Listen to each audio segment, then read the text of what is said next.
जगत सारा क्षणिक है और आत्मा एक नित्य है। आत्मा का अनुभव बस एकमात्र नित्य है।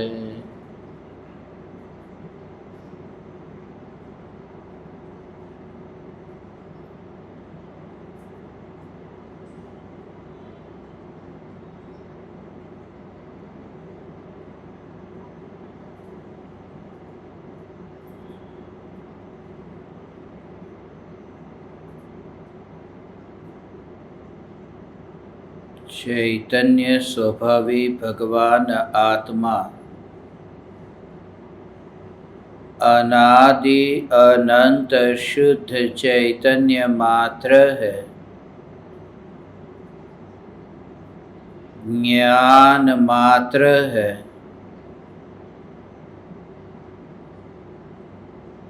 मैं शुद्ध चैतन्य मात्र,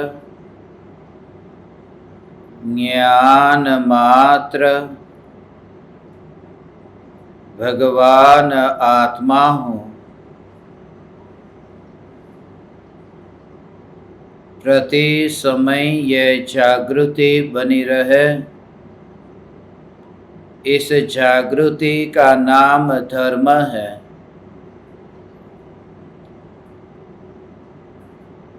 देह की प्रत्येक क्रिया के काल में और विकल्पों के बहते प्रवाह के काल में ज्ञानी को प्रति समय यह जागृति रहती है कि मैं चैतन्य तत्व इस देह की किसी भी क्रिया में और विकल्पों के बहते प्रवाह में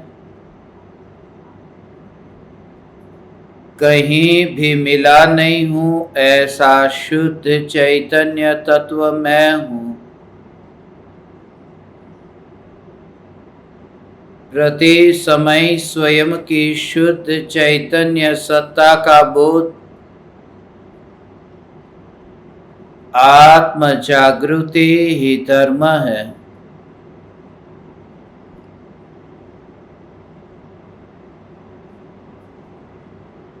चैतन्य तत्व का चिंतन ही चैतन्य तत्व की निर्विकल्प अनुभूति का एकमात्र उपाय है। क्योंकि मिथ्यात्व की मंदता हुए बिना मिथ्यात्व का अभाव होता नहीं और आत्मा का चिंतन किए बिना मिथ्यात्व की मंदता होती नहीं। वितरागी परमात्मा का चिंतन करने से मिथ्यात्व मंद नहीं होता, कषाय मंद होते हैं।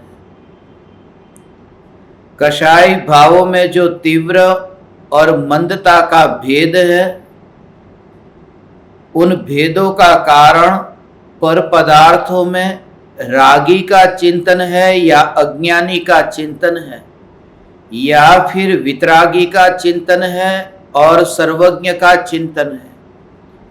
आप किनका चिंतन करते हैं उसके ऊपर यह निर्धारित करता है कि वह भाव, कषाय का भाव, वो तीव्र होगा या मंद होगा, शुभ होगा या अशुभ होगा। मिथ्यात्व के भाव में अशुभ भाव और शुभ भाव ऐसे भेद नहीं होते। चारित्र मोहनीय कर्म की जो प्रकृति है उनमें ही ये विभाजन है। 13 प्रकृति राग रूप है और 12 प्रकृति द्वेष रूप है। मिथ्यात्व तो स्वयं ही पाप रूप प्रकृति है, अशुभ प्रकृति है। निज चैतन्य परमात्मा के चिंतन से मिथ्यात्व का जो भाव है वह भाव सहज मंद होता है, मगर अज्ञानी के पास में आत्मा का चिंतन करने के लिए भी समय कहाँ है। पर पदार्थों का चिंतन इतना होता रहता है कि अवकाश ही नहीं मिलता। विकल्प निरंतर चलते ही रहते हैं। उन विकल्पों की परंपरा में चैतन्य तत्व का विकल्प, ऐसा विकल्प भी कहाँ आता है। इसलिए मुनिवर राम से आज पाहुड़ दोहा में जिस रहस्य को समझाएंगे कि परिवार का चिंतन, बाहर में धन संपत्ति का चिंतन, ये तूने बहुत किया और इस वजह से संसार में भटकता रहा, एक बार भी आत्मा का चिंतन नहीं किया। एकेंद्रिय की अवस्था में जहां निगोद में था वहां तो मन नहीं था। तत्व विचार और चिंतन करने के लिए वहां पर कोई सुविधा भी नहीं थी। अनंत गुणाधिपति भगवान आत्मा निगोद में तो था, मगर निगोद की अवस्था में वहां तो क्या करता हूं यह भाव भी नहीं था। वहां तो सिर्फ कर्मफल चेतना थी कि भोगना ही भोगना है। इस दुख को दूर करूं ये भाव भी वहां नहीं आता है। निगोद में, एकेंद्रिय की पर्याय में, वहां सिर्फ भोगता ही रहता है। इसलिए जैसे मक्खी यहां पर बैठे और मक्खी को हाथ लगाने जाए तो मक्खी उड़ जाती है। चींटी हो तो चींटी को छूने जाओ कि चींटी भागने लगती है। कुछ उसे करने का भाव आता है। एकेंद्रिय आदि में तो कोई भी ऐसा भाव नहीं आता कि लाओ मैं कहीं भागू, लाओ मैं कुछ बचने का प्रयास करूं। उस आलू के टुकड़े को कितना भी काटो वो कहीं भागेगा नहीं, ना उसे भागने का भाव भी आएगा। वह भोगता है, भागता नहीं है, भोगता ही रहता है दुख को। इसलिए यह कहा कि एकेंद्रिय का जो दुख है वह तो एकेंद्रिय ही भोगता है और केवल ही जानते हैं। उसको कुछ पता भी नहीं है कि यह दुख क्या है, कैसा है। और ऐसे दुख में से बाहर निकल करके ये संज्ञी पंचेंद्रिय पर्याय हमें प्राप्त हुई। उन अनंत दुखों से मुक्त होकर के विचार करने के लिए ये मन मिला है। उस मन का उपयोग करना, परम कृपालु देव जैसे मनुष्य के शरीर को, ये मांस खून हड्डी आदि से बना हुआ मनुष्य देह, इस मनुष्य देह का सदुपयोग करने को कहते हैं। और सदुपयोग यही कि मनुष्य मानना, मैं अपने को मनुष्य मानना बंद कर दूं। मैं मनुष्य नहीं हूं और मैं मनुष्य तो नहीं हूं, मनुष्य देह पर मैं अधीन भी नहीं हूं। कोई मानता नहीं है कि मैं गाड़ी हूं मगर गाड़ी के ऊपर अधीन हूं, गाड़ी के बिना मैं जाऊंगा कैसे। कोई मानता नहीं है मैं कुर्सी हूं मगर कुर्सी के बिना मैं बैठूंगा कैसे। ये जो परतंत्रता का भाव है, ऐसे ही ये पांचों इंद्रियां जो है वह मैं तो नहीं हूं मगर पांचों इंद्रियों के अधीन भी नहीं। इसलिए अपने ज्ञान के अनुभव में इंद्रियों के परमाणु का अनुभव कहीं भी नहीं होता। एक समय के लिए भी ऐसी यदि अनुभूति हो तो जड़ता का अनुभव हो। जैसे खीर 1 किलो है, उसमें जहर की 1 बूंद डली, तो खीर को खाते ही यदि खीर का ही अनुभव होता है तो समझना कि जहर नहीं मिला, और जहर का अनुभव हुआ तो समझना कि खीर के अंदर वो जहर मिला हुआ है। जब ज्ञानी को ज्ञान अनुभव में आता है, इस ज्ञान की अनुभूति में इंद्रिय के परमाणु का एक भी परमाणु का स्वभाव अनुभव में नहीं आता है।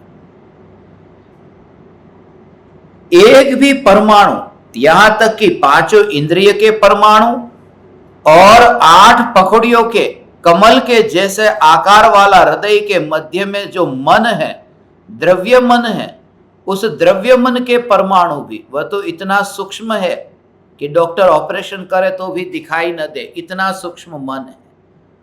जो मन विचार में निमित्त बनता है, सोचने में नहीं, वो जो विचार जो है वो विचार, उसमें ये दिमाग नहीं, वो जो मन है वो मन महत्वपूर्ण है। क्योंकि असंगनी पंचेंद्रिय तक के जीव ऐसे हैं जिनके अंदर दिमाग तो होता है मगर वो मन नहीं होता, इसलिए मन से तत्व विचार होता है। जैसे पांचों इंद्रियों के निमित्त से जो जानना होता है, ऐसे ही मन के निमित्त से सोचना होता है। मगर आंख को अलग करो और सामने सागर है, उस सागर को देखने का कार्य होता हो, तो आंख को बीच में न लाओ तो मात्र जानना जानना जानना अंतर में अनुभव में आएगा भगवान। ऐसे ही तत्व विचार के काल में ये मन को भी बीच में न लाओ तो मात्र ज्ञान ज्ञान ज्ञान ही अनुभव में आता है। इस ज्ञान की अनुभूति में वह जो ज्ञेय है, उन ज्ञेयों का मिश्रण अनुभव में नहीं आता है। वहां कार्य तो हो रहा है, जैसे पानी का नल है, उसमें से पानी बह रहा है, तो पानी की गति तेज हो मंद हो तो वहां पर पानी में गति है। मगर वो जो लोहे का नल है उसमें ये कोई विकल्प नहीं है, सोने का नल है उसमें ये विकल्प नहीं है कि पानी क्या है। वह जो वस्तु है वो उस वस्तु में वह विकल्प ही नहीं आता है कि वहाँ पानी बह रहा है, दूध बह रहा है, पेट्रोल बह रहा है, वहाँ पर वो जो वस्तु है। ऐसे ही जो अनुभव में आता हुआ ज्ञान है, ये ज्ञान, ये इसलिए ये भाव आता है कि ये अभी सांसें चल रही है। अभी अभी मैं बाहर से आया हूँ, इसलिए ये सांसें मेरी तेज चल रही है। 2 बजे का सत्संग रखा था, इसलिए भागता भागता आया हूँ। 2 बजे का सत्संग रखा था, इसलिए भागते भागते ही फटाफट खाना खा के यहाँ बैठा हूँ। ये सांसें चल रही है, मगर इसलिए ये भाव आया, ये जो हवा चल रही है, जैसे नल में से पानी बहता है और सोने का नल हो तो सोने के जो परमाणु हैं, उन परमाणुओं में वह पानी के परमाणु का जो स्वभाव है वो सोने के स्वभाव के साथ में कहाँ मिलता है, उसका बहना होता है। ये सांसें अंदर जा रही है, बाहर आ रही है, वह तेज जा रही है, थोड़ी देर में मंद हो जाएगी। ये सांस की जो गति है, इस गति में उस गति का अनुभव न हो और उस गति में जो स्थिर ऐसा ज्ञान ही अनुभव में आता रहे, तो पता कैसे चलता है कि ये सांस तेज चलती है? यदि अनुभव ज्ञान का होता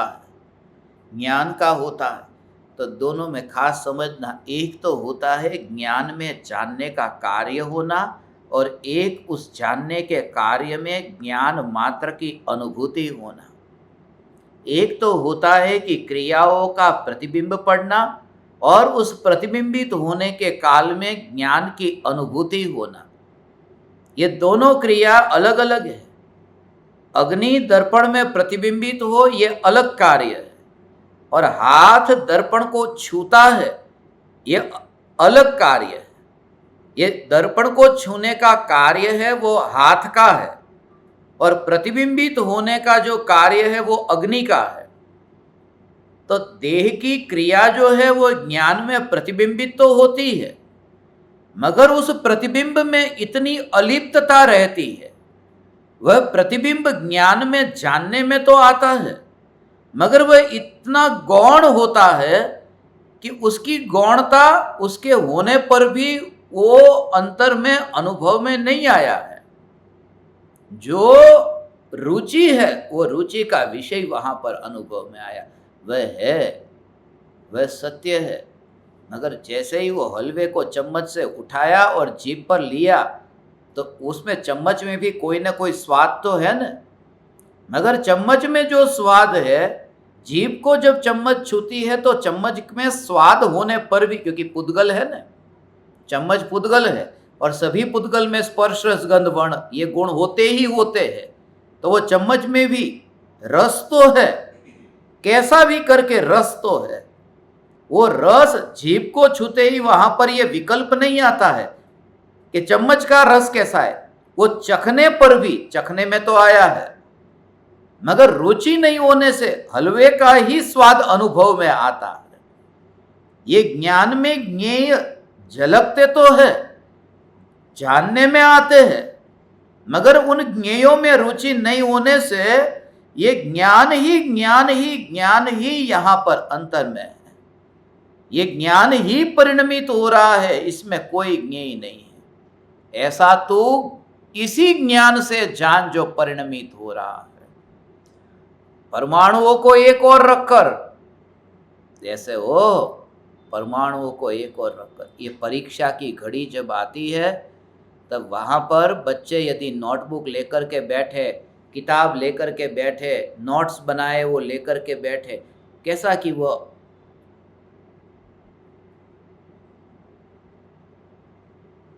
उस बच्चे ने चोरी की है, क्योंकि उसने वहां पर नोट्स रखे, वो उसको देखना ही नहीं था, वो एक साइड में रखना था, वहां पर ले जाने की अनुमति नहीं है।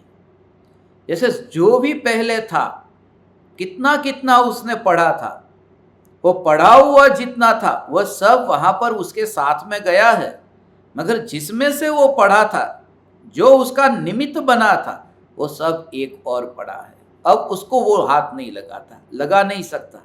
वो परीक्षा की घड़ी है, निर्विकल्प अनुभूति में परीक्षा है।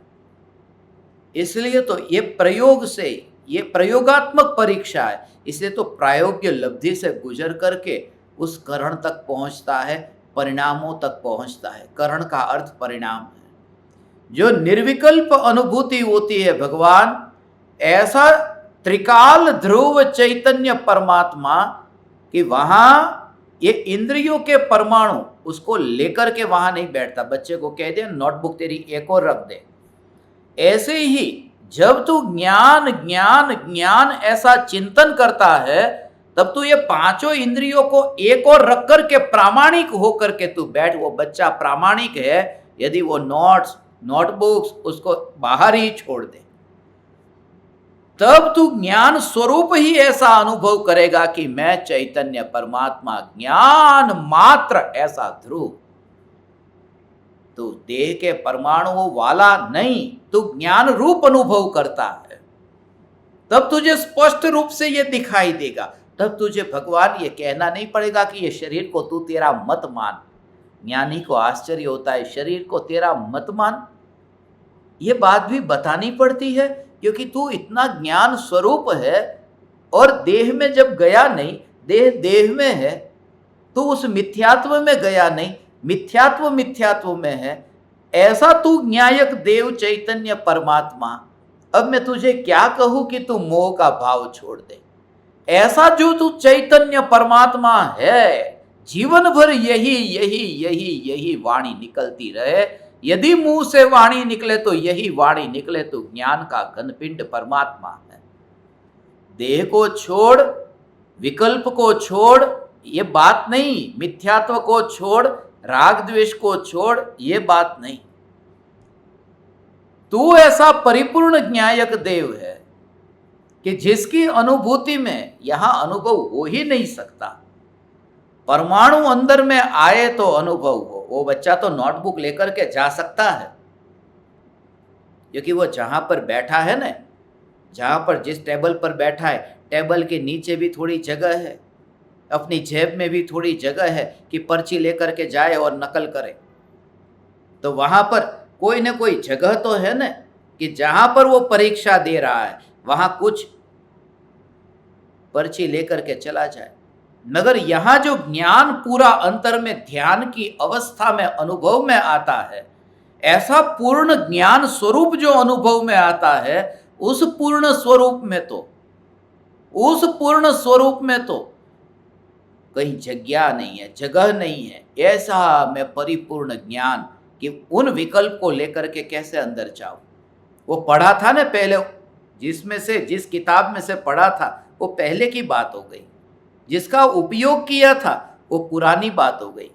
तो पांचों इंद्रियों में ये आंख से शास्त्र को पढ़ा था, कान से ये चैतन्य परमात्मा हूं ये सुना था, ऐसा वो सुना था।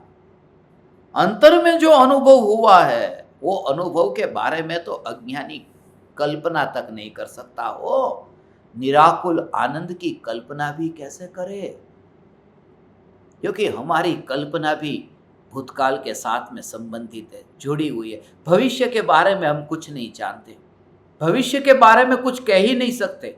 जो भी हम भविष्य के बारे में सोचते हैं या फिर जो भविष्य के बारे में हम अनुमान लगाते हैं, जो भी भविष्य की हम तैयारी करते हैं, उन तैयारियों में भूतकाल शामिल है। भूतकाल का अनुभव इतना शामिल है कि भविष्य की तैयारी करते। आज शाम को मैं खाना खाऊंगा, क्योंकि कल का अनुभव जो है उस अनुभव को लेकर के अभी मैं कल्पना करता हूं।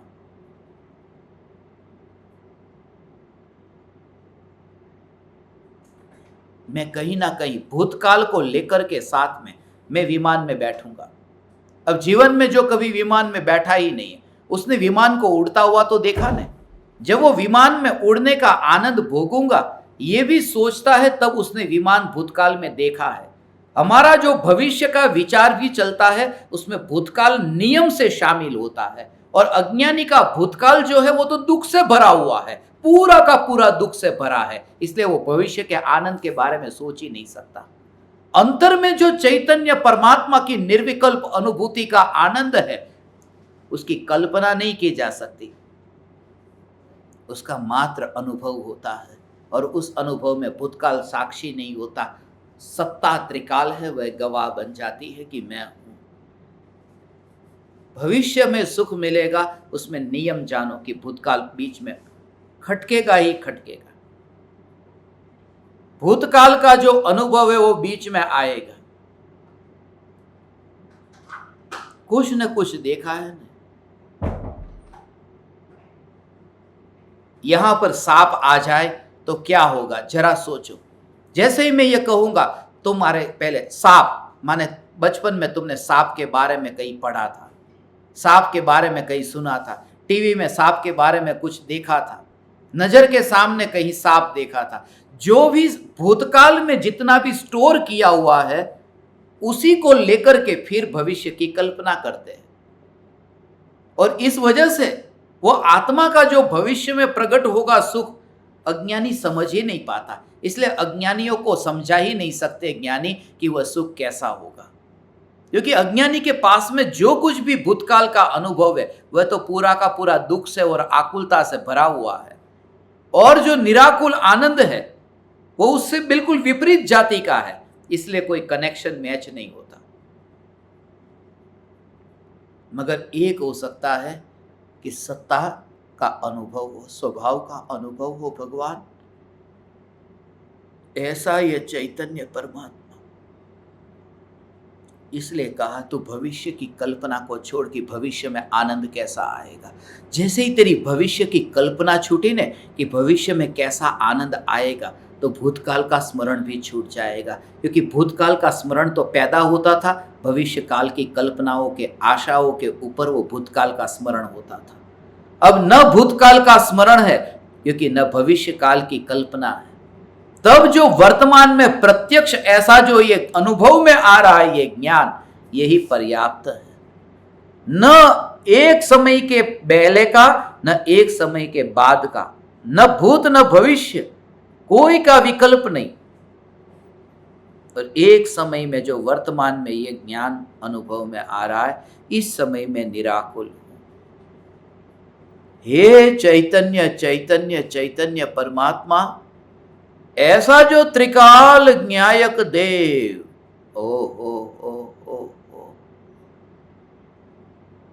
ऐसा त्रिकाल ज्ञायक देव, क्योंकि ऐसा जब अंतर में वर्तमान में ये ज्ञान का अनुभव हो रहा है, तो जितनी भी धारणाएं बंधी थी वो सब धारणाएं निकल गई कि ये देह में तो मैं बंधा हूँ, इसका मैं क्या करूँ।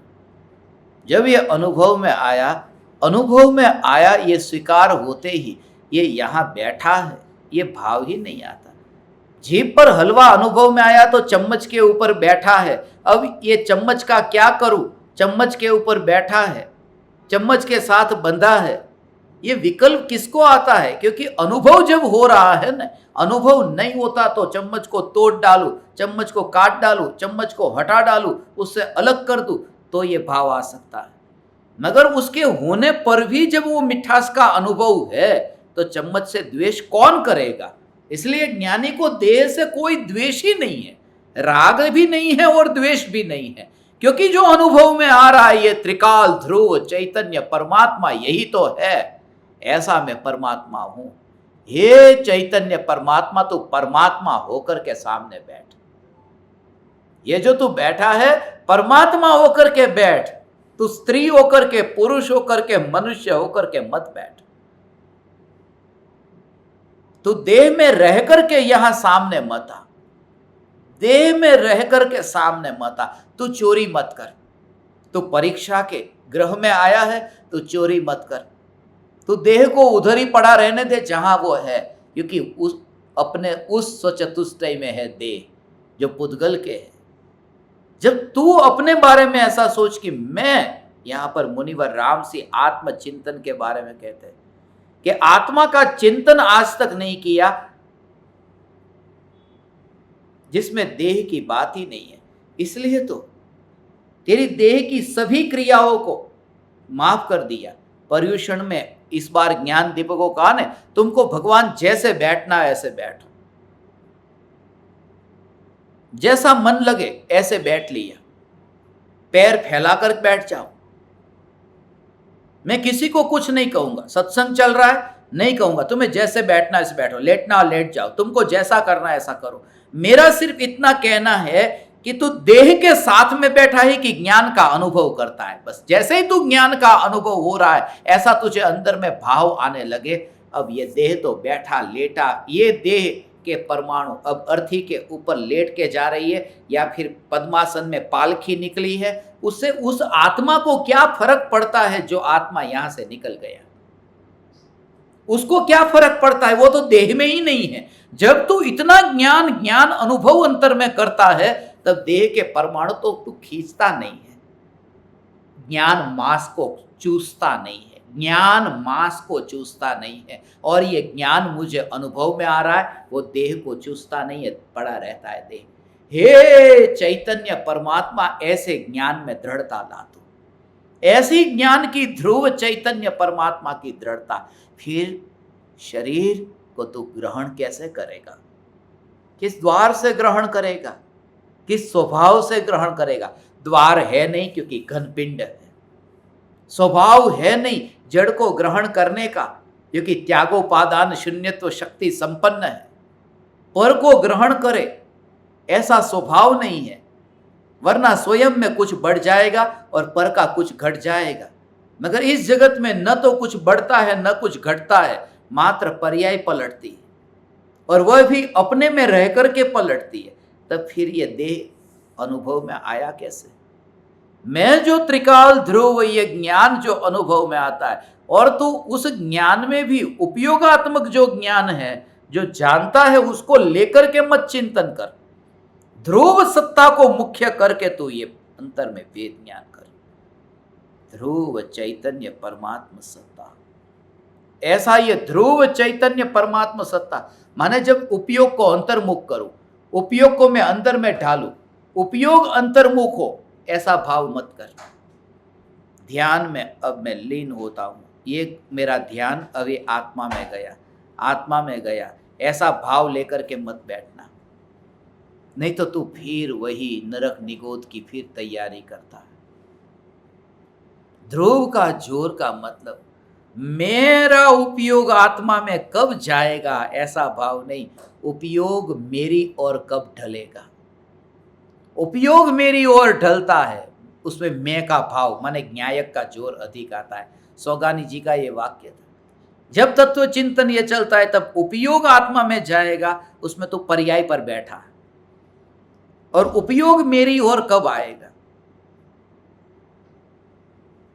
तब तो द्रव्य में बैठा है। ये भी कहने की बात है, उपयोग मेरी ओर कब आएगा। और ज्ञानी को तो यह है कि उपयोग मेरी ओर आया ही नहीं, क्योंकि मैं जो हूं, ओ हो, वहां तो इतना भी भाव नहीं। अग्नि है, अग्नि को यह भाव आता है कि मैं उस व्यक्ति के हाथ को गर्म का अनुभव कराने जाऊं या उस व्यक्ति के हाथ को जलाने जाऊं। अग्नि को यह भाव थोड़ी आता है। अग्नि अनुभव कराने नहीं जाती, वो हाथ अग्नि का अनुभव करने के लिए उसके पास जाता है। मगर अग्नि को तो यह विकल्प तो नहीं है कि मैं हाथ के पास में कब जाऊं। अग्नि को यह विकल्प भी नहीं है कि हाथ मेरे पास कब आए। मैं वह न्यायक परिपूर्ण हूं जिसमें इतना भी भाव नहीं है कि पर्याय मेरे अंदर कब आए, क्योंकि अग्नि का स्वभाव है उष्णता। वो हाथ अग्नि का अनुभव करेगी, मगर हाथ अग्नि थोड़ी बन जाएगी। हाथ अग्नि नहीं बनेगा, अग्नि ही अग्नि रहेगी।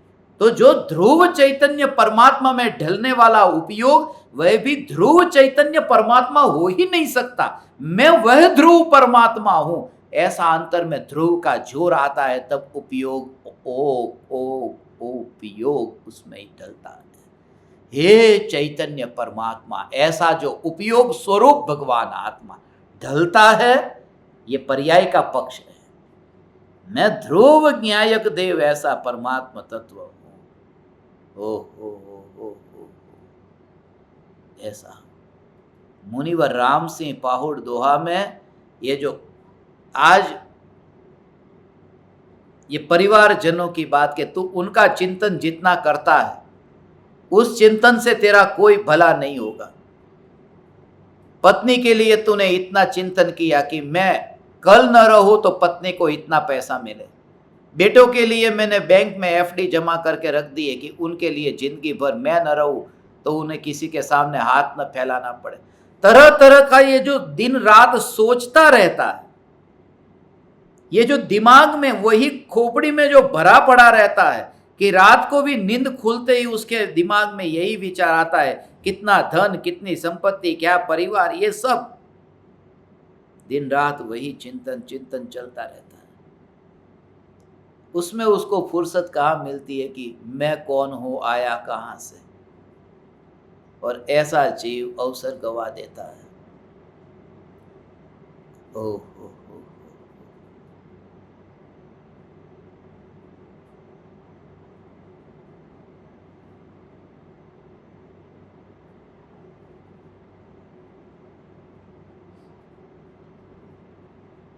ज्ञान ज्ञान ज्ञान, एक एक इसका अभी सूक्ष्म प्रयोग अपन करेंगे भगवान आज।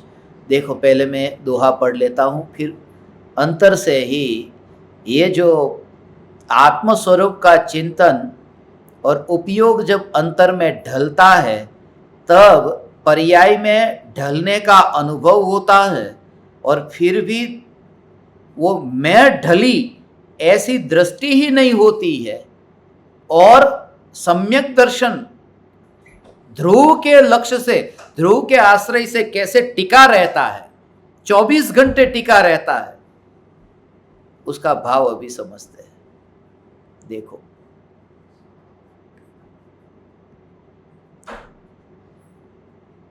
ग्यारहवा दोहा है।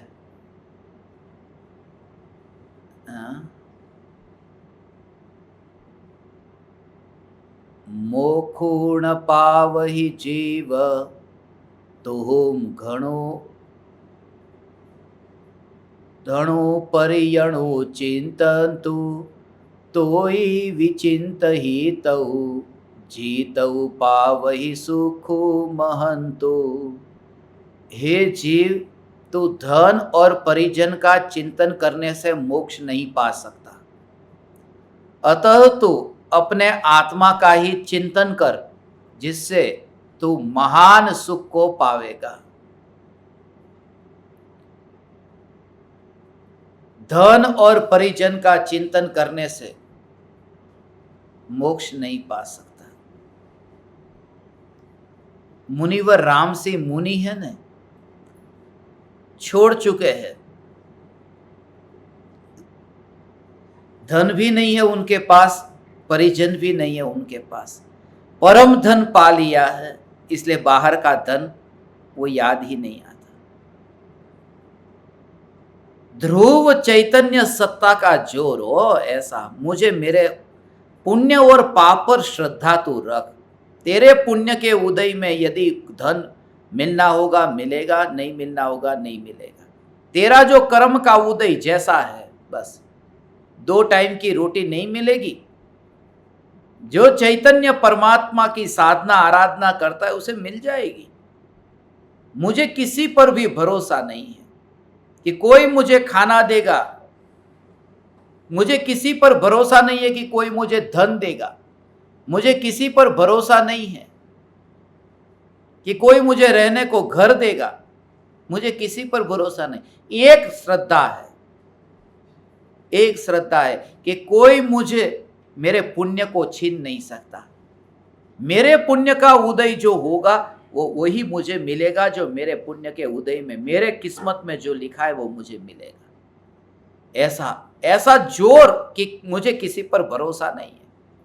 पुण्य का उदय ऐसा होगा तो मुझे लक्ष्मी के पीछे भागने की जरूरत नहीं है, लक्ष्मी मेरे पीछे भागती आएगी।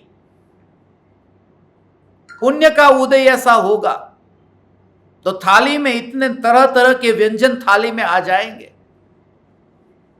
मेरे पुण्य का उदय होगा तो ऐसी श्रद्धा कि बस अब मैं निश्चिंत हूं कि मेरे पुण्य का उदय जैसा होगा। ऐसी श्रद्धा के साथ में निश्चिंत जो रहता है वो सुअर जैसे विष्ठा खाकर सुख मानता है, ऐसे ये सुख मानता है। ये धर्म नहीं है, धर्म नहीं है।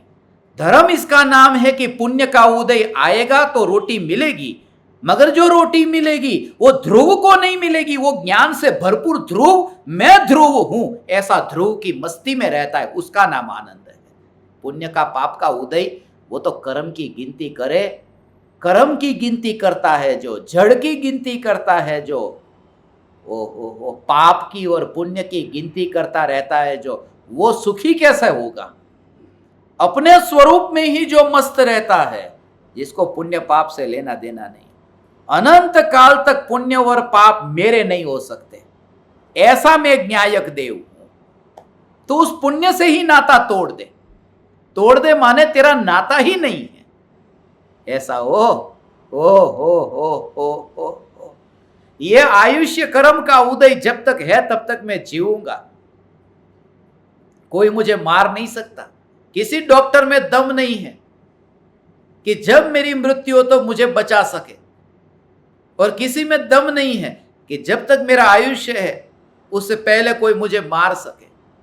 मुझे श्रद्धा है, ऐसा मानने वाला सुअर की विष्ठा खाने जैसा सुख मानता है। यह धर्म नहीं है। मेरी श्रद्धा यह है कि मैं त्रिकाल ध्रुव न्यायक देव हूं, बस। ये पुण्य और पाप के कर्म के साथ में ही धर्म को घटित कर दिया है, और उस अज्ञानियों का धर्म यहां पर ही, बस।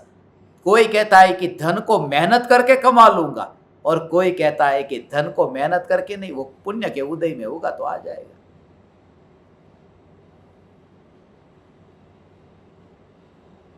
किनको कितना क्या क्या देना है, सब पुण्य पाप के उदय, जिनको जो जो मिलना है।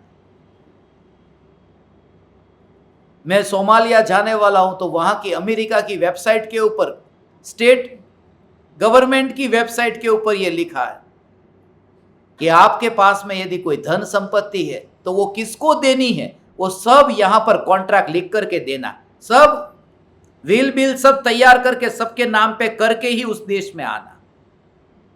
यदि आपके पास में यदि कुत्ते भी है तो कुत्ते की कस्टडी भी किसको देनी है आपके मरने के बाद में, और आपकी अंतिम क्रिया कैसी करानी है। आपकी जो अर्थी निकलेगी तो अर्थी में भी किस तरह से आपका बॉडी यदि वापिस आया तो कैसे करना है, वो सब आप एक बार अपने परिवार से बात करके फिर उस देश में जाना। पुण्य का उदय पाप का उदय जैसा होगा ऐसा होगा, डरता क्यों है? नहीं, ऐसा नहीं। ये श्रद्धा ज्ञानी को होती नहीं है, मैं अनादि अनंत ध्रुव चैतन्य हूं और विकल्प विकल्प का कार्य करता रहता हूं, उसमें मैं छेड़ने नहीं जाता हूं। ऐसा भगवान, ऐसा ध्रुव चैतन्य, ऐसा ध्रुव चैतन्य मैं तो पर्याय के ऊपर बैठा है, अभी कर्म के ऊपर बैठा है। तेरा धर्म होगा कैसे? हे ज्ञान दीपक, हे चैतन्य परमात्मा, हर बात पर घूम फिर करके ध्रुव पर तू आ जा। इस प्रकार से यदि तेरा चिंतन होता रहा कि मैं ध्रुव, ऐसे ही है ऋणानुबंध, कर्म के ऋणानुबंध हमारे जितने हैं उतना मिलना होगा। मैं सोमालिया से वापिस नहीं आया तो समझना कि कर्म के ऋणानुबंध पूरे हुए, हमारे इतने ही थे। जितने कर्म के ऋणानुबंध होते हैं ऐसा मिलना होता है, ऐसे ही बिछुड़ना होता है। चिंता क्यों करता है तू? ऐसी श्रद्धा, ये श्रद्धा का नाम धर्म नहीं है, क्योंकि उसमें स्वसंवेदन, प्रत्यक्ष अनुभव, निराकुलता का वेदन कहां हुआ।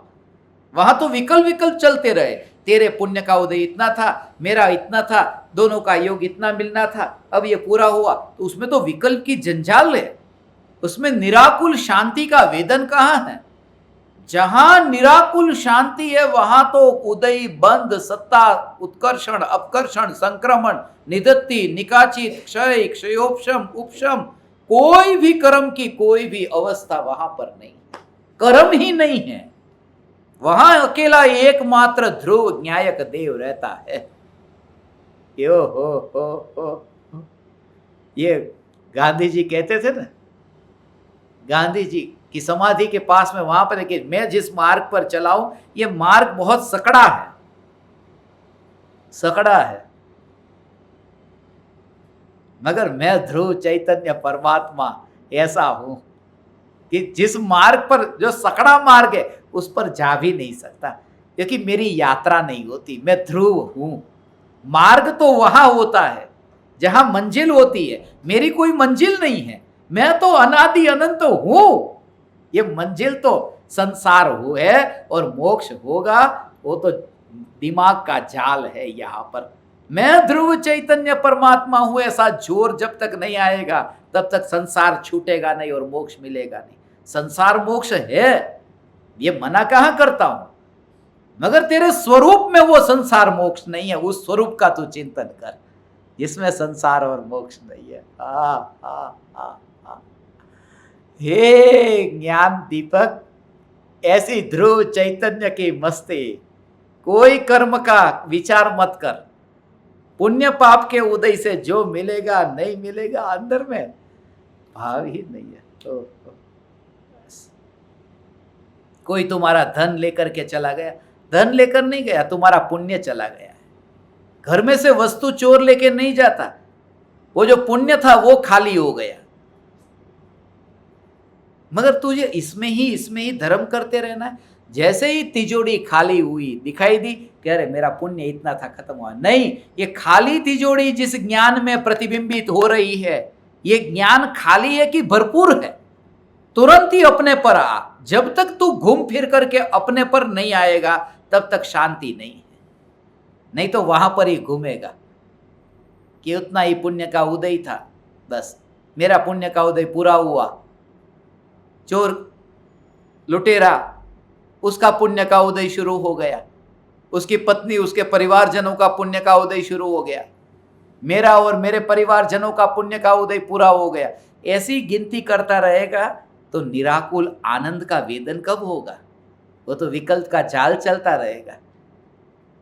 इसलिए एक समय ऐसा आएगा कि ये सत्संग, ये तो पाहुड़ दोहा शुरू किया है, 222 दोहे है ना, आज ही अब याद आया है और विकल्प आया है, इसके लिए मैं आपको पाहुड़ दोहा की PDF फाइल आप सभी को भेज दूंगा, क्योंकि आपके पास में नहीं होगी ये PDF फाइल। मैं ऐसी जगह से ढूंढी है कि वो PDF फाइल मैं आप सभी को भेजूंगा। हो सके तो उसका प्रिंट आउट भी निकाल करके स्पाइरल बाइंडिंग करा देना, अपने घर में रखना।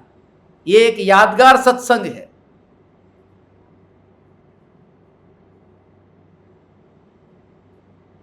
जीवन का अंत आ गया है ना, जिंदगी पूरी होने की तैयारी है, 2023 का अंत आने की तैयारी है अभी। इसके लिए 2023 में तुम्हारी मृत्यु है, मेरी से तुम्हारी पर आ गया हूं। अब 2023 में तुम्हारी मृत्यु है, तैयार, सावधान। और ऐसी स्थिति में कि 2023 में मृत्यु है, जब आयुष्य कर्म का उदय इतना होगा, मरना होगा तो मर जाएंगे। कौन बचा सकता है? मरने वाले को कौन बचा सकता है? नहीं, तुम अंदर से ही हो। जब तेरे को ऐसा बोलो न कि तू 2023 में मरने वाला है, 2000 सागरोपम वर्ष के लिए त्रस पर्याय मिलती हो, 2000 सागरोपम वर्ष के लिए। और वो 2000 सागरोपम वर्ष वाला भी ऐसा एक नहीं, ऐसा कितना ही परिवर्तन हुआ, एक नहीं, ऐसा तो कितना परिवर्तन हुआ, अनंत परिवर्तन हुआ, जिसको कहते हैं द्रव्य, क्षेत्र, काल, भव और भाव।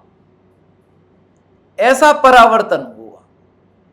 मगर ऐसे परावर्तन में भी जो अपनी जगह से थोड़ा भी खिसका नहीं है, ऐसा में न्यायक देव भगवान आत्मा, भगवान आत्मा, भगवान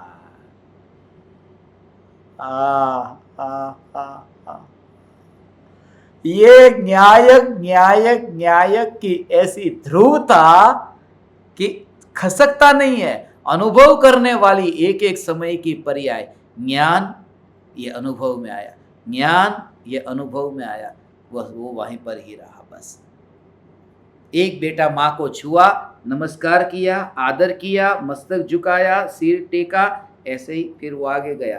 दूसरा ऐसे आगे गया, तीसरा आगे गया। और जैसे वो माँ, वो सो रही है, उसको पता ही नहीं, उसका ध्यान भी नहीं है कि बेटे उनको नमस्कार करके आगे आगे जा रहे हैं। ध्रुव परमात्मा का भाव यही है कि पर्याय वो आनंद को भोगती है, मरती है, भोगती है, मरती है। मगर जो नहीं मरता हो और जो नहीं भोगता, ये न्यायक में, जिसको पता तक नहीं है। क्योंकि जो आनंद का वेदन हुआ वो पता चला ने, वो भी ध्रुव को पता नहीं चला, वो पता चला, वो भी पर्याय को पता चला। वो भी ज्ञान की पर्याय ने जाना है, ध्रुव ने नहीं जाना। ऐसा नकारात्मक रूप से पहले नास्ति से ये विचार करते करते फिर तू अस्थि पर आ। ऐसा है ध्रुव, न्यायक न्यायक न्यायक न्यायक न्यायक का ऐसा जोर। समझ में आ रहा है भगवान आपको कि ये त्रिकाल ध्रुव न्यायक का जोर, पुण्य और पाप का जोर अब नहीं है। धन संपत्ति ये सब कोई रिश्तेदार मेरे नहीं है। ये मेरे रिश्तेदार कोई मेरे नहीं है। ये दुनिया के रिश्ते हैं, ये रिश्ते कोई रिश्ते शरीर के रिश्ते हैं, आत्मा के रिश्ते नहीं है। शरीर के रिश्ते हैं, आत्मा का तो कोई रिश्ता ही नहीं होता। और वो भी शरीर का भी रिश्ता कहाँ है, ये भी नाम मात्र का है, पता नहीं। सब स्वार्थ के रिश्ते हैं, शरीर के भी नहीं। बाप कहता है ये मेरा बेटा है, माँ कहती है ये मेरा बेटा है, वो तो शरीर का रिश्ता है ना, शरीर का रिश्ता है। अब माँ के गर्भ में एक बेटा है और वह माँ ने बेटे को ही मार डाला, अबॉर्शन करा दिया। वो तो शरीर का रिश्ता था ना, वो तो सच्चा ही था ना, उसका ही बेटा था ना। और मैं ऐसे कितने ज्ञान दीपकों को जानता हूं, नाम लूंगा तो झटका लग जाएगा, जिनके जीवन में ऐसे ऐसे काले काम हुए, अपने बेटे को मार डाला। वो मुझे अकेले में मिलते तो बताते, और मैंने तो उनको वचन दिया है कि जीवन में कभी किसी को न कहूंगा, तुमने श्रद्धा रखी। मगर मैं एक किताब लिखना, मैंने कल से विचार ये चल रहा था, मैंने लिखना शुरू कर दिया है। अबॉर्शन के ऊपर, गर्भपात के ऊपर एक किताब लिख रहा हूं कि उसका कारण क्या है, वो कौन सी गति में पैदा होता है, ऐसा होता है तब उसकी अलग अलग 48 भव जो मनुष्य के हैं, उसमें 24 भव और 24 भव, उसमें 16 भव स्त्री के, 16 भव पुरुष के, 16 नपुंसक के, और जहां जन्म मरण, वही जीव वहां क्यों आया है और उसके फल में क्या होता है, उसका प्रतिक्रमण क्या करना है, उसका प्रायश्चित क्या लेना है, वो पूरा विस्तार से, तर्क से, युक्ति से मैं आपको बताऊंगा। वो किताब में लिख रहा हूं मैं, और उसके ऊपर एक सत्संग भी रखना चाहता हूं। भले 3-4 घंटे का पूरा किताब आ जाए, ऐसा सत्संग भी रखना है। मुझे बताते हैं कि आप जब नहीं मिले थे तब मुझसे ये पाप हो गए। बेटा वैसा था, बेटी वैसी थी, बेटा था या बेटी पता नहीं था, क्या हो गया, अब पछतावा होता है प्रतिक्रमण उसका भी वापिस लौटाओ, कि ब्रह्मचर्य का पालन करो जीवन पर, कि ना वो तो हो नहीं सकता, पति मना करता है। दूसरा भी उपाय है, वो कौन कौन से उपाय वो मैं किताब में लिख रहा हूं और आगम का प्रमाण देकर के मैं बताऊंगा। मैं तो ये बात इसलिए अभी याद आई कि मैं कल रात को पूरा वो लिख रहा था, अभी तो पूरा मैंने टाइटल के साथ में उसका जो टॉपिक्स जो जो उसमें कवर करने वो सब लिखे हैं, और मैंने हर एक व्यक्ति से, जो ज्ञान दीपक है, ज्ञान दीपक नहीं है, जिन्होंने ये गर्भपात कराया है, जिन्होंने अबॉर्शन कराया है, उनको एक बार, एक पल के लिए भी ऐसा नहीं कहा कि तू पापी नहीं, कोई बात नहीं, तू परमात्मा है, जो पाप तुझसे हुए हैं वो पर्याय में हुए हैं, तो पर्याय में भी उसका प्रतिक्रमण होगा। तू रंच मात्र निराश मत हो, और कोई मेरा गला भी काट देगा, तेरी बात मैं दुनिया में किसी को नहीं बताऊंगा, क्योंकि तूने मुझ पर श्रद्धा रखी है। मैं तुझे इसकी विधि बताऊंगा कि तू वापिस लौटा, तू वापिस लौटा। कहते हैं गुरु पर तो भरोसा रखना चाहिए नहीं, गुरु को तो अपनी सब बात बतानी चाहिए नहीं।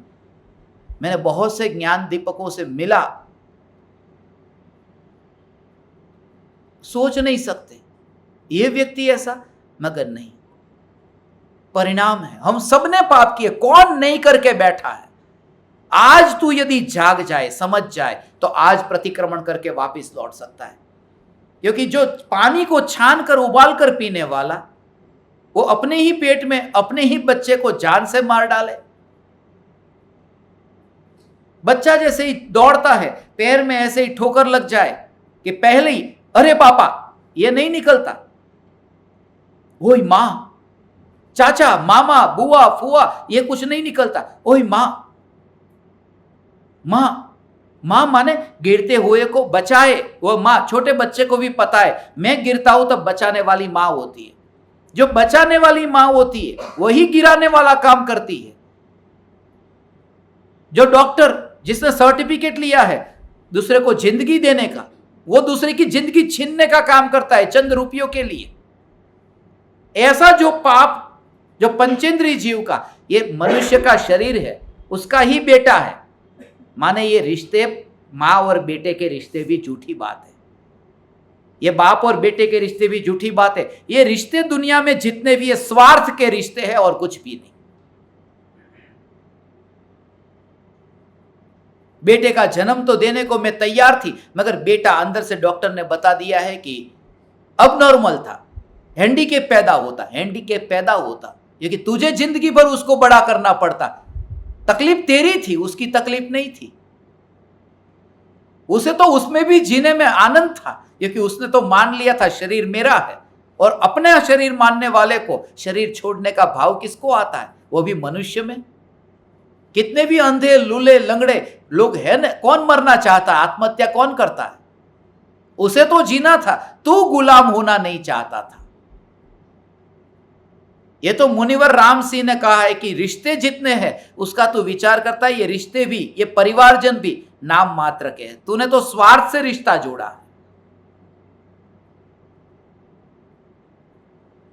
सबसे पहले छोटी सी किताब है, मगर ये किताब मैं आपके पास में भेजूंगा।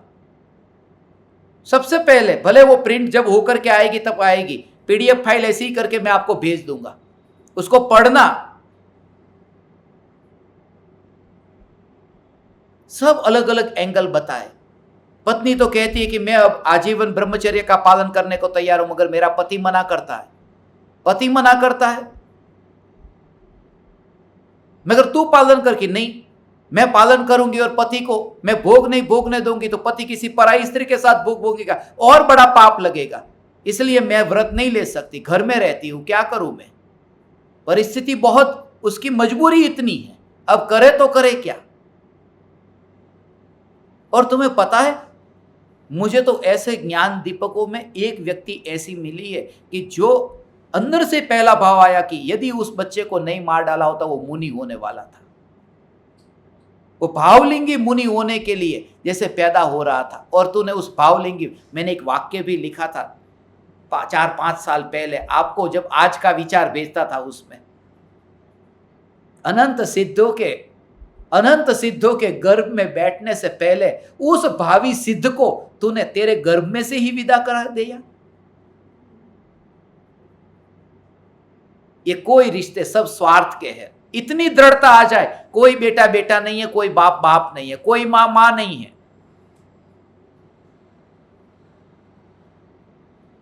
गोद लिया हुआ अपना नहीं है। ये तो गोद नहीं था ना, ये तो गोद में पला था ना। हे ज्ञान दीपक, मुनिवर राम सिंह कहते हैं कि तू जिनको परिवारजन समझ करके अपना समझ कर बैठा है, कहीं ना कहीं तेरा स्वार्थ है और कुछ भी नहीं।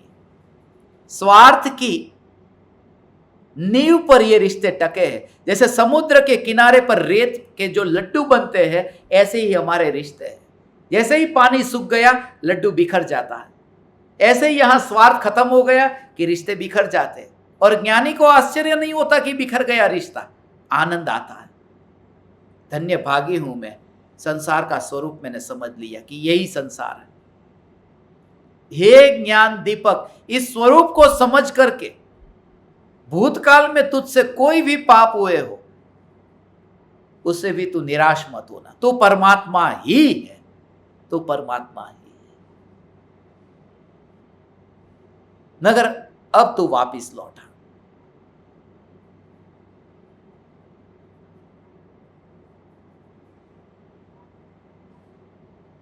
नहीं तो तुझे उसी पर्याय में ऐसे ही पाप करते करते न जाने और कितने परिभ्रमण करने पड़ते और मार्ग ही नहीं मिलता। तुझे मार्ग तो मिला न, तुझे पता तो चला न कि सत्य क्या है।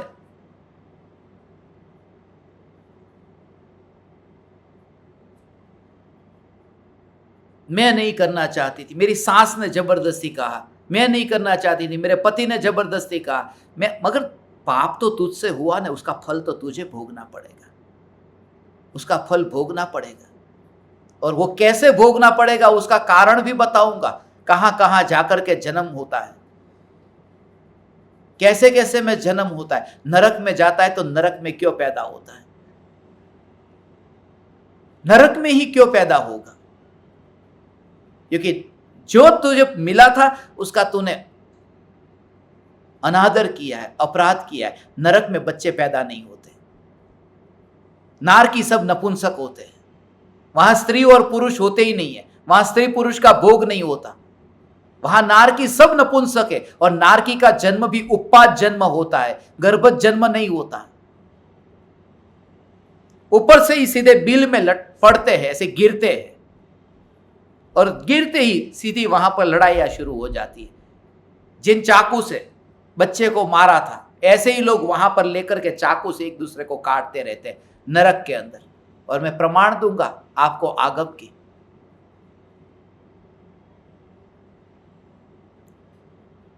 और ऐसा व्यक्ति, अब मैं ये कैसे उम्मीद रखूं कि ये व्यक्ति हमेशा मेरा ही रहेगा। किसी से उम्मीद नहीं, यहां किसी से उम्मीद नहीं। इस शरीर से ही अब उम्मीद नहीं रखता हूं, यह शरीर भी साथ नहीं देता। चाहता हूं कि अभी जागूं, मगर नींद आ ही जाती है। जागता हूं, चाहता हूं कि सोता रहूं, मगर नींद खुल गई, अब सो नहीं पाता हूं, क्या करूं।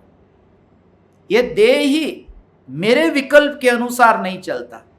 खाली ये उंगली यहां से यहां ऐसी हो जाती है, ऐसी नहीं हो पाती, चाहने पर भी नहीं हो पाती, टूट जाएगी, फिर वो उंगली उंगली नहीं रहेगी। मगर मेरा नहीं चलता है ना। तो जैसा इस जगत का स्वरूप है, उस स्वरूप को उस रूप में देख करके बस अपने को, अपने हीरे को ढूंढ लूं कि मैं कौन। न धन का विचार है,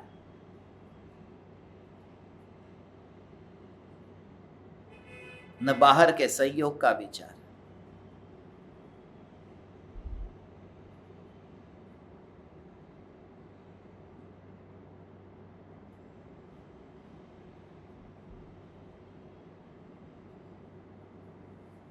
माइकल जैक्सन की मूवी तैयार हो गई है। पिछले कुछ दिनों से उस पर भी मैं काम कर रहा था। कल रात को पूरा फाइनल हो गया है। आपके हमने देखा यहाँ पर माइकल जैक्सन की मूवी को। इनकी आंखों में तो आंसू आ गए थे कि अरे ऐसा कैसा। पूरी डॉक्यूमेंट्री मूवी उसको अध्यात्म पूरा घटित करके उसके पूरे जीवन को लिया है। अभी मैं आप सब ज्ञान दीपकों को दिखाऊंगा। आपको तो पहले ही दिखा दूंगा, जब लॉन्च होगी तब होगी। यहाँ जो आए हैं उनको इतना स्पेशल बेनिफिट तो मिलेगा।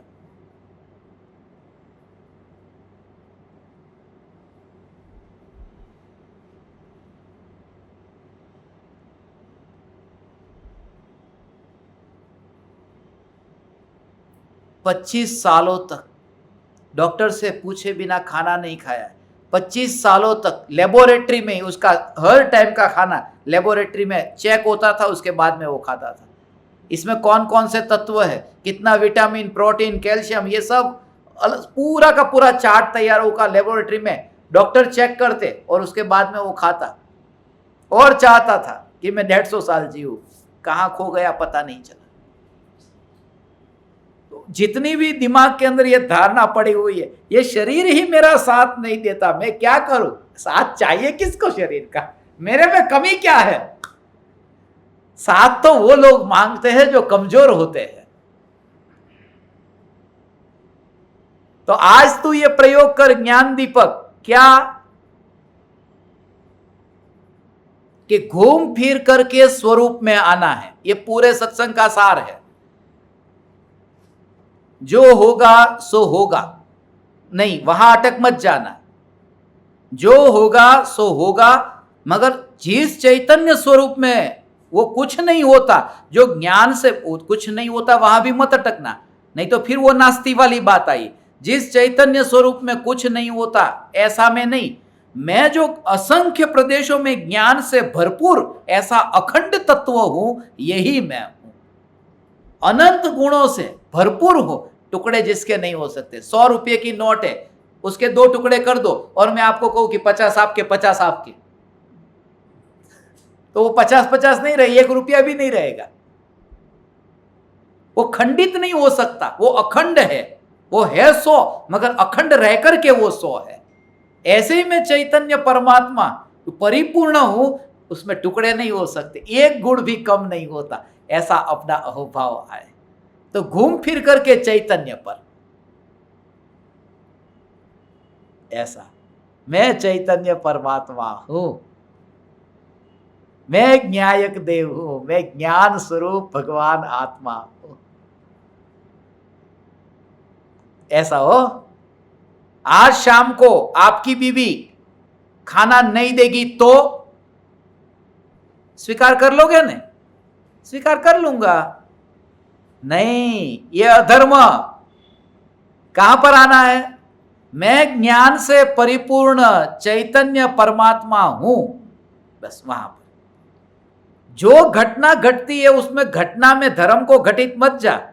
घटना में धर्म को घटित करने नहीं जाना है, स्वरूप में घटित करना है कि मैं कौन हूं। इसको कहते हैं घूम फिर करके आया। सुबह का भूला शाम को घर आए तो उसे भूला नहीं कहते, ऐसा आता है ना। तो तू भी सुबह का भूला शाम को घर आया तो तू भूला नहीं कहलाएगा। सही है कि नहीं? नहीं, क्योंकि भूला तो पर्याय होती है, मैं तो ध्रुव चैतन्य हूं। मैं कहां भूला था, मैं कहां भटका था। सीधा अपने पर लेके आ तू। समझ में आया?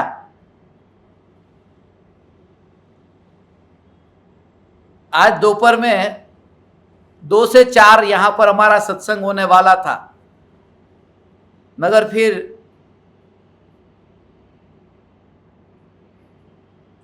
आप सबके बिना मुझे 2-2 घंटे किसी के साथ में सत्संग करना अच्छा नहीं लगता, इसलिए 1 घंटा सत्संग आपके साथ में वो आ ही जाता है भाव।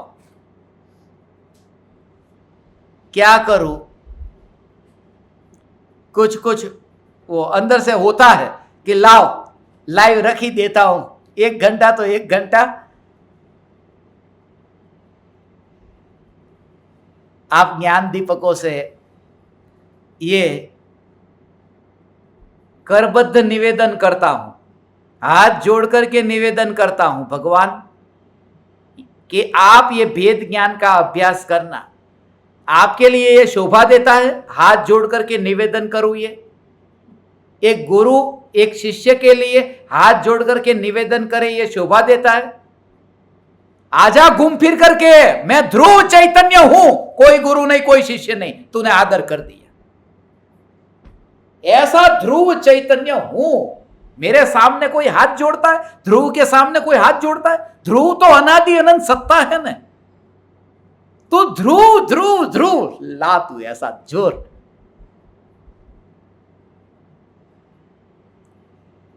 कैसी दृढ़ता आ जाती है ना, तेरे को हीनता का भाव ही नहीं रहता और अहंकार भी नहीं आता। कोई पर्याय के लक्ष्य से होने वाले सब विकार से छुटकारा होता है। ऐसी ज्ञानी की मस्ती है, ये चैतन्य मस्त परमात्मा।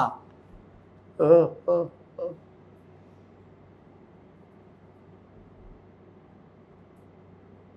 आज